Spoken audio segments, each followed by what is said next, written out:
So there was this highway patrol cop who was on duty on a highway, and he noticed something worrying on the highway. एक highway के जो police वाले होते हैं वो जो पेट्रोलिंग करते हैं, गश्त लगाते हैं, वो गश्त लगा रहा था और उसने एक थोड़ी परेशान करने वाला सीन देखा, and he saw that a van on this very busy highway was going at a very slow speed. एक वैन थी और वो वैन बहुत धीमी रफ्तार से उस हाईवे पे जा रही थी.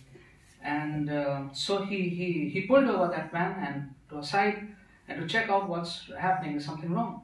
तो उसने उस वैन को साइड में रोका देखने के लिए, जानने के लिए कि कुछ गड़बड़ तो नहीं है, इसमें इतने बिजी हाईवे पे ये इतने धीमे क्यों जा रही है. So there was this elderly man on the driver's seat and the cop asked, what's wrong, why are you driving at such a slow speed. उसने पूछा, उस बुजुर्ग व्यक्ति चला रहे थे कि इस हाईवे पे आप इतने धीमी रफ्तार से गाड़ी क्यों चला रहे हैं. And well, he said, well, I saw a signpost that said highway 25. मैंने देखा कि लिखा हुआ था, एक निशान था कि हाईवे 25. तो मैंने सोचा कि ये 25 रफ्तार है, this is the speed at which I should drive. And the cop explained to him, no, it's not like that. He told them what the speed zones were. और तो पुलिस वाले ने बताया कि नहीं ऐसा नहीं है, और समझाया उसको. Then cop checked inside the passengers. Passengers were all very shaky and scared and worried. वो बहुत डरे हुए, सहमे हुए सब लोग बैठे हुए थे अंदर. So he asked them, are you all right? Is something wrong? आप लोग सब ठीक तो हैं? He said, well, sir, one person replied, 10 minutes before this, we were on highway 155. 10 minute पहले हम लोग हाईवे 155 पे थे. You know, your life can be in danger if you misinterpret the road signs. जो सड़क के चिन्ह हैं, अगर आप उन्हें गलत समझेंगे या ठीक से नहीं जानेंगे तो आपके जीवन को खतरा हो सकता है. In the same way, if we misread the signposts of our lives, the guideposts for our lives, for our spiritual lives, then our spiritual life can also be in danger. जो हमारे आत्मिक जीवन के लिए जो चिन्ह दिए गए हैं, जो साइन पोस्ट दिए गए हैं, अगर हम उनको ठीक से ना पढ़ें या उनसे चूक जाएं समझने में, तो हमारे आत्मिक जीवन को भी खतरा पहुंच सकता है. So this morning I want to speak to you briefly about, where are we going in our life. It's the first day of the new year, and everybody has their own way of, dealing with the new year and forgetting what is behind. I'll do this in the new year, that in the new year. Resolutions. सब लोग सोचते हैं नए साल में हम कैसे कराएंगे, क्या नया करेंगे, क्या नहीं करेंगे. And so this morning we'll talk about, where we are going in life, in which direction we are heading. किस दिशा में हम इस नए साल में जा रहे हैं. And the direction that we head into, or that we are heading, it matters a lot, because that will depend where we are going to end up in life, in this life. जिस दिशा में हम जा रहे हैं, इससे बहुत बहुत महत्वपूर्ण है, क्योंकि इससे फर्क पड़ेगा कि हमारा अंत जो है वो कहां पर जाके होगा. It matters so much more than you could even imagine.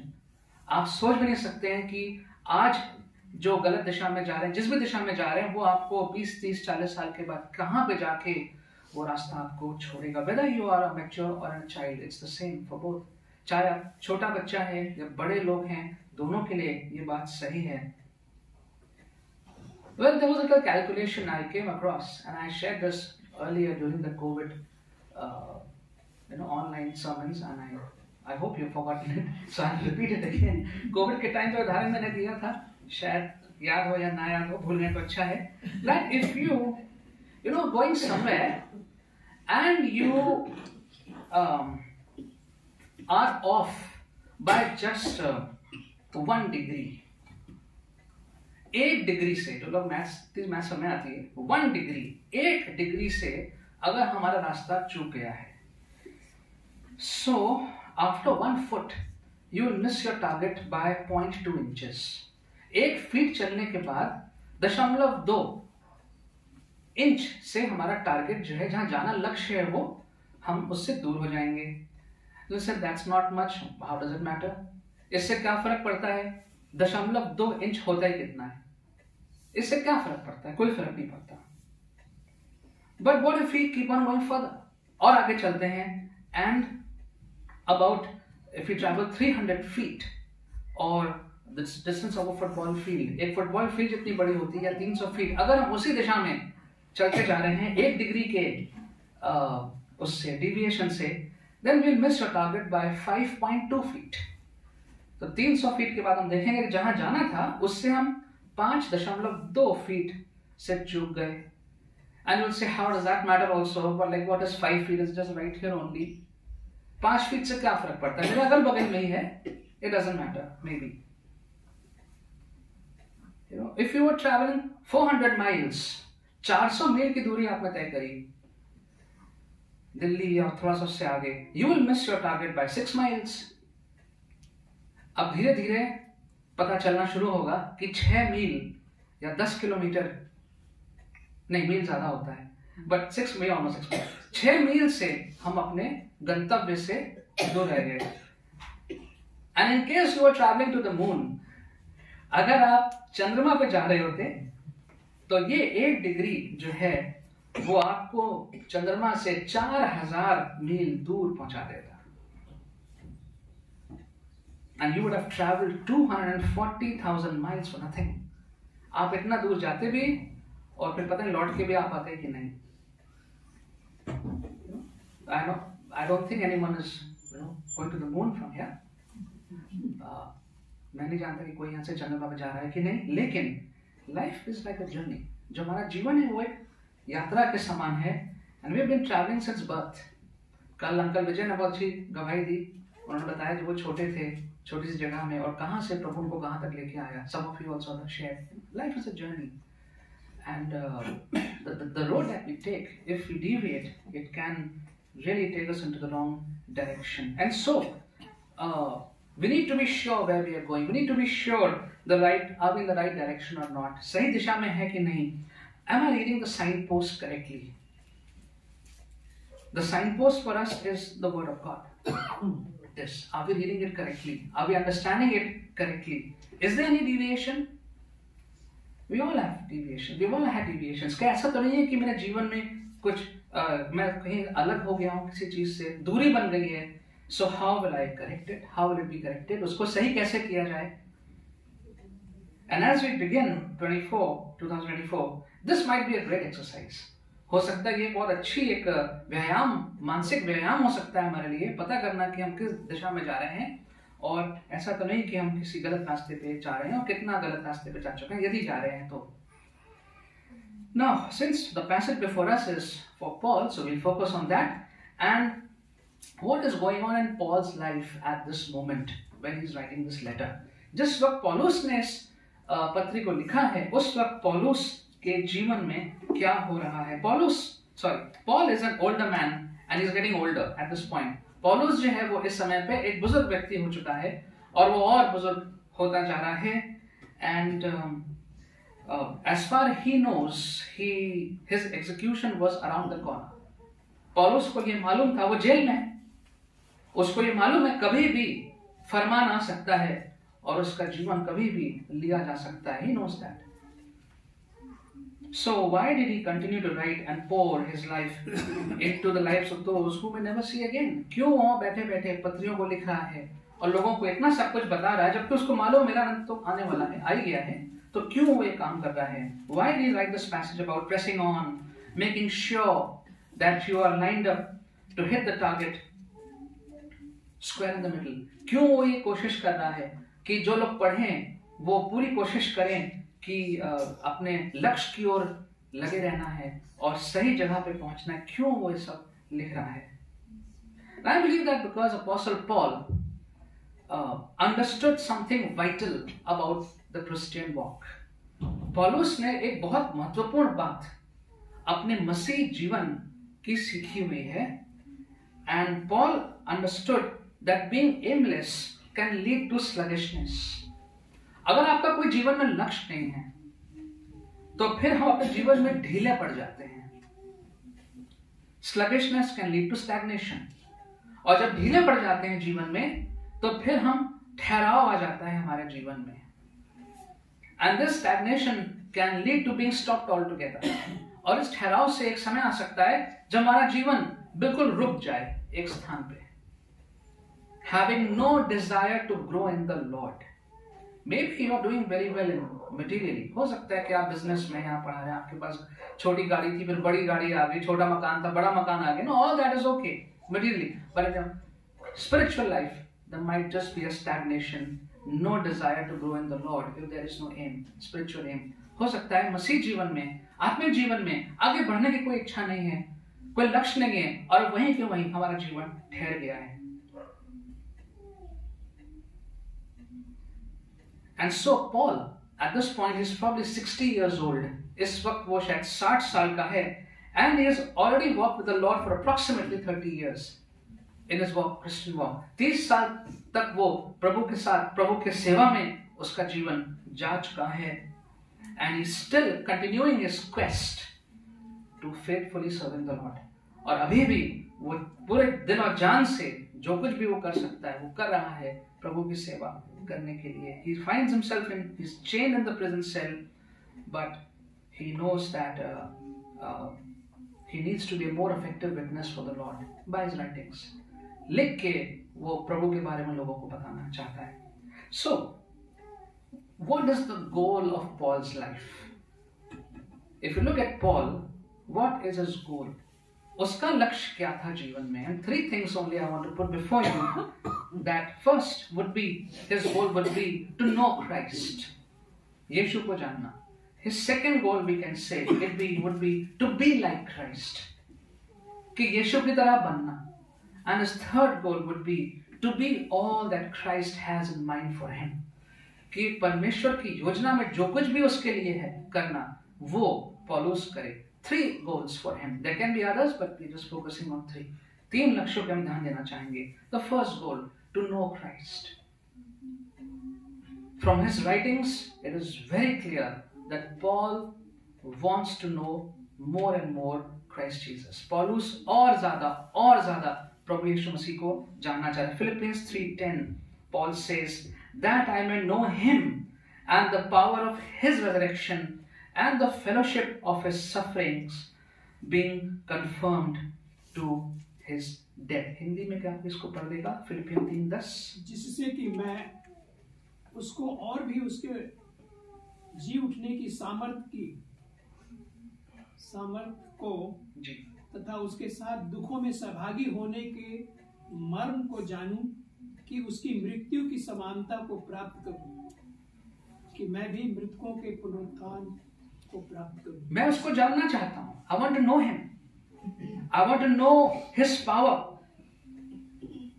This is Paul saying after so many years of walking with the Lord. Paulus कह रहा है, I want to know him more. मैं और जानना चाहता हूं प्रभु यीशु को. I want to know the power of his resurrection. कि उसका जो उसका पुनरुत्थान हुआ, राइट वर्ड, पुनरुत्थान, यस, पुनरुत्थान हुआ, उसके सामर्थ को मैं और महसूस करना चाहता हूं. मैं तो जीवित हूं, लेकिन उसके सामर्थ को मैं महसूस करना चाहता हूं. The fellowship of his sufferings, जो प्रभु यीशु मसीह ने कष्ट उठाया, मैं वो और अनुभव करना चाहता हूं. In John 17:3, John says, "This is eternal life, that they may know you, the only true God, and Jesus Christ, whom you have sent." Hindi में पढ़ दीजिए, यूहन्ना 17:3. और अनंत जीवन ये है कि वे तुझे अद्वैत सच्चे परमेश्वर को और यीशु मसीह को जिससे तूने भेजा है जाने. अनंत जीवन तो ये है कि वे तुझे जाने. This is eternal life, that they may know God. Philippians 3:8, Paul says, "More than that, I count all things to be a loss in view of the surpassing value of knowing Christ Jesus my Lord, for whom I have suffered the loss of all things and count them but rubbish, so that I may gain Christ." 3:8 पढ़ दीजिए हिंदी में. इससे भी बढ़कर मैं अपने प्रभु यीशु मसीह के ज्ञान की श्रेष्ठता के कारण सब बातों को तुच्छ समझता हूँ, जिसके कारण मैंने सब वस्तुओं की हानि उठाई है और उन्हें कूड़ा समझता हूँ, जिससे कि मैं मसीह को प्राप्त करूं। मैं मसीह को प्राप्त करना चाहता हूं।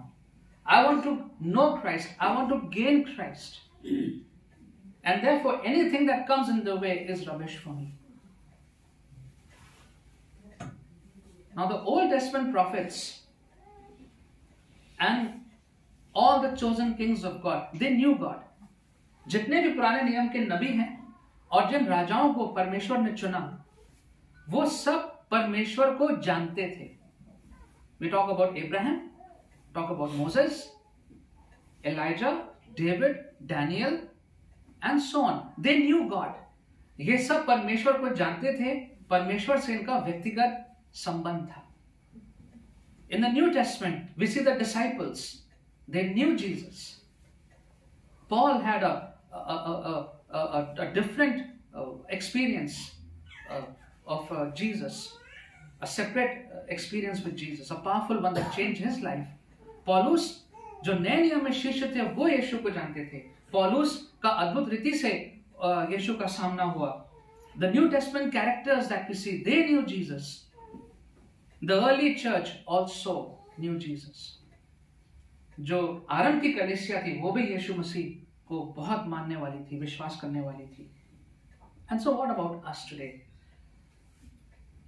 In 2024, आज हम अपने बारे में क्या कह सकते हैं? We claim, in general I'm saying, the Christian community, we claim to know so much about the world and worldly things. There are people who are, they know everything. Full of knowledge, we say. बहुत लोग हैं जिनको बहुत ज्ञान है, बहुत पढ़ते, अखबार पढ़ते हैं, मैगजीन पढ़ते हैं, इंटरनेट पे देखते हैं, उन सब चीजों का ज्ञान लोगों को है. But how much do they know the Lord? लेकिन परमेश्वर को कितना जानते हैं? And we have said this earlier again and again. It is one thing to know about Christ, but a different thing to know Christ. यीशु के बारे में जानना तो सब लोग जानते हैं. Even the Prime Minister and others who gave speeches recently, they also spoke about Jesus Christ. All the speeches were shared on the WhatsApp here and there. बहुत से लोग यीशु के बारे में जानते हैं. यीशु के बारे में Chief Justice also spoke about that. लेकिन यीशु को व्यक्तिगत रूप से कितने लोग जानते हैं? How many of people know Jesus personally? We may know the Bible. Many people know Bible cover to cover. They have read. They are proud. I have read the Bible 2 times, 3 times, 4 times, 10 times. But do we know the Lord personally? लेकिन क्या वो लोग यीशु को व्यक्तिगत रूप से जानते हैं? That's the question. And therefore, let this be one goal of 24. Let us make sure that we know the Lord Jesus Christ personally. कि हम यीशु मसीह को व्यक्तिगत रूप से जाने. People say, oh, that means we're talking about being born again. Oh, that is something which Pentecostals talk about. No. This is the very basic of our faith. नया जीवन पाना. ये Pentecostal church का आइडिया नहीं है. Many people think. ये वचन में सबसे आधार, सबसे मूल बात है नए जीवन को प्राप्त करना जो यीशु में मिलता है. So if we have that new life, praise God. But if we are not sure, if we are confused, let us make it a point to know Christ by reading the word. वचन पढ़ के, प्रार्थना करके हम प्रभु को और जान सकते हैं. प्रभु अपने बारे में और हमें उजागर करेगा. The Lord will reveal himself to anyone who is searching for him. The Lord never says no to anyone who is searching for the Lord. जो भी प्रभु को ढूंढते हैं, प्रभु उन्हें ढूंढ लेते हैं. So let that be the first goal, that I want to know Christ more. मैं प्रभु को और ज़्यादा, even those who are older, like Paul, we want to know Christ more. मैं और प्रभु को जानना चाहता हूँ. Second, what the goal of Paul's life is to be like Christ. मैं प्रभु यीशु की तरह बनना चाहता हूँ. 2 Corinthians 5:17. Therefore, if anyone is in Christ, he is a new creature. The old things have passed away. Behold, all things have become new. Hindi में पढ़ दीजिए. 2 Corinthians 5:17. इसलिए यदि कोई मसीह में है तो वह नई सृष्टि है. पुरानी बातें बीत गई, देखो नई बातें आ गई हैं. जो भी यीशु मसीह में है, जिसने मसीह को ग्रहण किया है, अब वो नया व्यक्ति है. सारी पुरानी बातें बीत गई, सारा पुराना जीवन, चाहे वो जितना बड़ा जीवन था, no matter how big it was, no matter what it was, good, bad, ugly, whatever, it's all gone. It's all washed away by the blood of Jesus. It's all gone. And now here I stand with myself and my Savior. अब मैं खड़ा हूं अपने प्रभु के साथ में, wanting to become more like Christ. That's what Paul wanted. I want to become more like Christ. Let that be a desire for this year. I want to become more like Jesus. मैं यीशु की तरह और बनना चाहता हूं. Ephesians chapter 2 verse 10. For we are God's handiwork, created in Christ Jesus to do good works, which God prepared in advance for us to do. इफिसियों का 2:10 पढ़ दीजिए. क्योंकि हम उसके बनाए हुए हैं और मसीह यीशु में उन भले कामों के लिए सृजे गए जिन्हें परमेश्वर ने पहले से हमारे करने के लिए तैयार किया. We are God's handiwork. हम उसके द्वारा बनाए गए हैं, और जो हमें करना चाहिए प्रभु यीशु मसीह में, वो पहले से वो काम सब तैयार है. We have to find that work and we have to do it. 1 Corinthians 11:1. Be imitators of me, Paul is saying. Be imitators of me, just as I am of Christ. Hindi में कोई पढ़ देगा? 1 Corinthians 11:1. तुम मेरी सी चाल चलो जैसा मैं मसीह की सी चाल चलता हूँ. That's a very big claim. How many of us can actually say to the world outside, you imitate me as I imitate Christ? But Paul had the boldness to say that, because indeed he was doing that. You imitate me as I imitate Christ. जैसा मैं प्रभु के चाल चल रहा हूं, वैसे तुम भी चाल. And that is something. Let's try it on this year. Can we say that? Can we say that to our colleagues? Can we say that to the people around? Even if we don't have to say, can they see it? हम बोले भी ना अपने शब्दों से, क्या लोग ये देख सकते हैं कि yes, this is different, this person is different. ये औरों की तरह नहीं है, इनमें कुछ तो अलग है.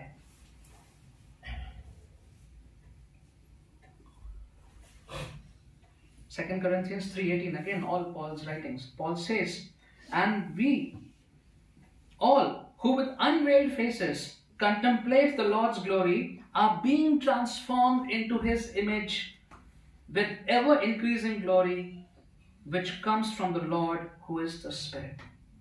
हिंदी में पढ़ दीजिए. 2 Corinthians 3:18. परंतु जब हम सबके उघाड़े चेहरे से प्रभु का प्रताप इस प्रकार प्रकट होता है, जिस प्रकार दर्पण में जो प्रभु के द्वारा जो आत्मा है, हम उसी तेजस्वी रूप के में अंश अंश करके बदले जाते हैं. The veil is gone. जो पर्दा था वो जा चुका है. We are looking at the Lord's glory. परमेश्वर की जो महिमा है, प्रताप है, उसके सामने हम खड़े हैं, आमने सामने. Is there an immediate change, a one-time change? No. क्या एक ही बार में पूरा जीवन बदल सकता है? नहीं. यहां पे पौलुस कह रहे हैं, we are being transformed into his image. अंश अंश करके, धीरे धीरे करके हम प्रभु की तरह बनते जा रहे हैं. It's a present continuous tense. हम धीरे धीरे प्रभु की तरह बनते जा रहे हैं. So let's ask the question, what was I in 2022? And in 23, was I different? And now this 24, how will I be different? 2022 में मैं कैसा था, कैसी थी? 2023 में जो बीत गया मैं कैसा था, कैसी थी? अब 24 आ गया है. Will I be the same? Or is there any improvement in me? Am I being transformed more into the likeness of Christ? Because Paul wanted to be like Christ, and that is what we also need to do to continue to strive to be more like Christ with his enabling grace. So let that be the second goal. Let it be the second direction, the second thought. That first is that I want to know Christ. मैं यीशु को और जानना चाहता हूँ in this year. Second, I want to be like Christ. जैसा प्रभु हैं, मैं प्रभु की तरह बन. Jesus is kind. Jesus is Prince of Peace. He's a wonderful counselor. You know, he has compassion. I want to become like, I want to learn that, I want to become that, I want to gain that. And the third, the last one, to be all that Christ has in mind for us. जो भी योजना प्रभु की हमारे लिए है, मैं उन सबको इस वर्ष में पूरा करना चाहता हूँ. जो भी इस साल के लिए मेरे लिए रखा गया है, मैं पूरा करना चाहता हूँ. So when we look at Paul's conversion, we see that he follows the instructions of God. Right from the beginning, जब पौलुस का हृदय परिवर्तन हुआ और जब उसने मसीह को ग्रहण किया, उसके बाद से उसने सारी आज्ञा उसी वक्त से, उसी क्षण से उसने प्रभु की आज्ञाओं को मानना शुरू कर दिया. If you read in Acts the account, he asked the first question, Lord, who are you? पहला सवाल पौलुस का था, प्रभु आप कौन हैं? दूसरा सवाल था, Lord, what must I do? प्रभु अब मैं क्या करूं? And the Lord told him what to do, and he has been following that all his life. He made 3 missionary journeys. 3 यात्राएं उसने करी to spread the Christian message to the non-Jewish community of Asia Minor and the Greek provinces and Judea and Syria. All that is given in Acts. कितनी यात्राएं उसने करी, कितना कष्ट सहा, कितना जान जोखिम में उसका गया, ये सब उसने आज्ञाओं का पालन करते हुए उसने किया.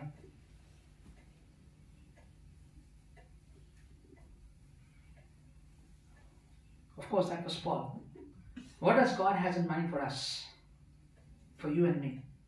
परमेश्वर के मन में, हृदय में, योजना में आपके लिए और मेरे लिए क्या है? Is it some very big, complicated secret that we have to go and find out and ask people? क्या ये कोई बहुत बड़ा, कोई छुपी हुई बात है कि मुझे पता करना है कि प्रभु मेरे लिए क्या चाहते हैं? What must I do? What must I do? No, it's not a secret. It's given in the word of God. वचन में दिया हुआ है कि प्रभु हमारे लिए क्या चाहता है. A very, very familiar passage. Probably you have guessed it already. Jeremiah 29 verse 11. यिर्मयाह 29:11 में परमेश्वर कहते हैं, I know the plans I have for you, declares the Lord. Plans to prosper you, not to harm you. Plans to give you hope and a future. Hindi में कोई पढ़ देगा? 29:11 यिर्मयाह. क्योंकि यहोवा की ये वाणी है कि जो कल्पनाएं मैं तुम्हारे विषय करता हूँ, उन्हें मैं जानता हूँ. वे हानि की नहीं वरन कुशल की है, और अंत में तुम्हारी आशा पूरी करूंगा. I know the plans I have for you. जो भी योजनाएं 2024 की आप सोच रहे हैं कि क्या होगा, कैसे होगा, क्या करना चाहिए, वो कहीं जरूरत नहीं है. It's all given over here in the word of God. We read the word of God and the Lord will tell you what you have to do. Each day the Lord will guide you. हर दिन परमेश्वर आपका मार्गदर्शन करेंगे, आपको बताएंगे, आपको प्रार्थना में, आपके सोचने में, विचारने में, in fellowship, the Lord will give you ideas. The Lord will plant it. The Lord never does anything vague. परमेश्वर कोई भी ऐसा काम नहीं करता कि आप भ्रमित रहें, करें कि ना करें. Lord is very clear. वो आपको स्पष्ट रूप से बताएंगे, दिखाएंगे और उस मार्ग पे लेके जाएंगे. Provided we go to the Lord. If we go to other sources, then the Lord confuse us. प्रभु के पास जाएंगे तो प्रभु कभी कंफ्यूज नहीं करता है. The Lord will give you very clearly, but we have to then obey it. फिर जो प्रभु कहेंगे उसको हमें करना. Maybe He wants you to be a better teacher this year. प्रभु शायद ये चाहते हैं कि आप और अच्छे शिक्षक बने. Be an honest businessman. आप बिजनेस करते हैं, आप और अच्छे से ईमानदारी से अपना काम करें. If you're an officer, be a just officer. If you're a student, be a diligent student. आप एक अच्छे विद्यार्थी बने. If you're a preacher, be a faithful preacher. If you are a mission worker, be more faithful. So whatever, and so on. The Lord will reveal to you what all He expects. And so let us ask ourselves, what is the spiritual goal for my life in this year? And what do I want to achieve for Christ? Is there anything holding me back, preventing me from receiving the fuller life promised in Christ? मेरा जीवन का लक्ष्य क्या है? मैं प्रभु के लिए क्या करना चाहता हूँ, करना चाहती हूँ? कोई ऐसी बात है जो मुझे रोक रही है, जो मुझे आगे नहीं बढ़ने दे रही है, परमेश्वर की पूरी योजना को प्राप्त करने के लिए।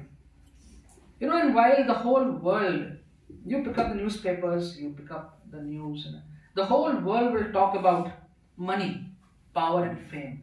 How I can be more rich this year, how I can be more powerful, what new investments I should make, what are the new shares, stock market saying, what new properties to invest in. आपको सब बताएंगे लोग ने कि आपको पैसा कहाँ पे लगाएं, कहाँ पे ज्यादा मुनाफा है, कौन सी जमीन खरीदें, and everyone will start focusing on that. सब लोग उस पर ध्यान लगा देंगे. We need to remain focused on knowing Jesus first.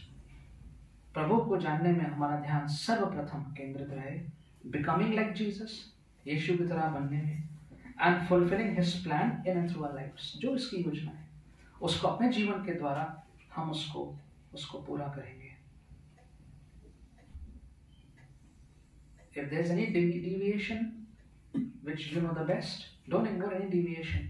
अगर जरा भी कोई भी रास्ते में कुछ भी रुकावट है या थोड़ा सा भी रास्ता भटक गए हैं, तो उसको, उस विचलन को हम डील करें, उसको प्रभु के सामने रखें, ताकि हम उसके उद्देश्य को पूरा करने पाए इस साल में. And you know, again Jesus said, seek ye first the kingdom of God, and all these things shall be added to you. पहले परमेश्वर के राज्य की खोज करें, परमेश्वर की खोज करें, और ये सारी बातें जो हैं, all of that the Lord gives us. And when we look back on in 23, has not the Lord taken care of us? क्या प्रभु ने हमारा ख्याल नहीं रखा? Has not the Lord brought you healing? Has not the Lord protected you? Yesterday we were giving thanks to the Lord, and we continue to give thanks to the Lord, and by that we know that the Lord is with us, and He will also be with us in this new year. There's nothing to be afraid of. किसी भी बात में भयभीत होने की आवश्यकता नहीं है. Although the times are very, very uncertain, politically, socially, हर रीति से जो समय है बहुत uncertain है, बड़ा confusing है, चिंता से भरा हुआ है. But the only, constant in our life is Lord Jesus. जो एक चीज जो हमारे जीवन में हमेशा स्थिर रहेगी, वो है हमारा प्रभु यीशु. And let us remain focused on our Lord Jesus in this year 2024. Let's pray.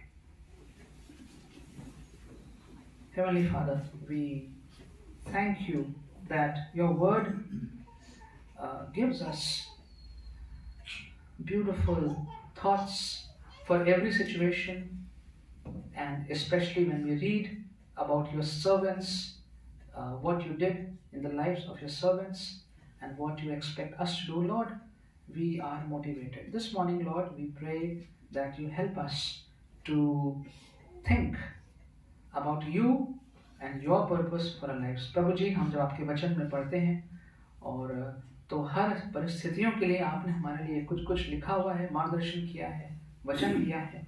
आपके सेवकों के बारे में जब हम देखते हैं प्रभु जी, हमें प्रोत्साहन मिलता है. परमेश्वर, होने दीजिए कि इस साल हमारा पूरा ध्यान आपके ऊपर बना रहे. Help us, Lord, to make it a point to know you more, to become like you more, and to find out what you want us to do in this year. प्रभु जी, हम यीशु की तरह और यीशु को और जानना चाहते हैं, यीशु की तरह और बनना चाहते हैं, और जो कार्य आपने राज्य में आपने हमारे रखा है करने को, हम वो जान के उसको भी पूरा करना चाहते हैं. We ask this prayer in Jesus' precious name.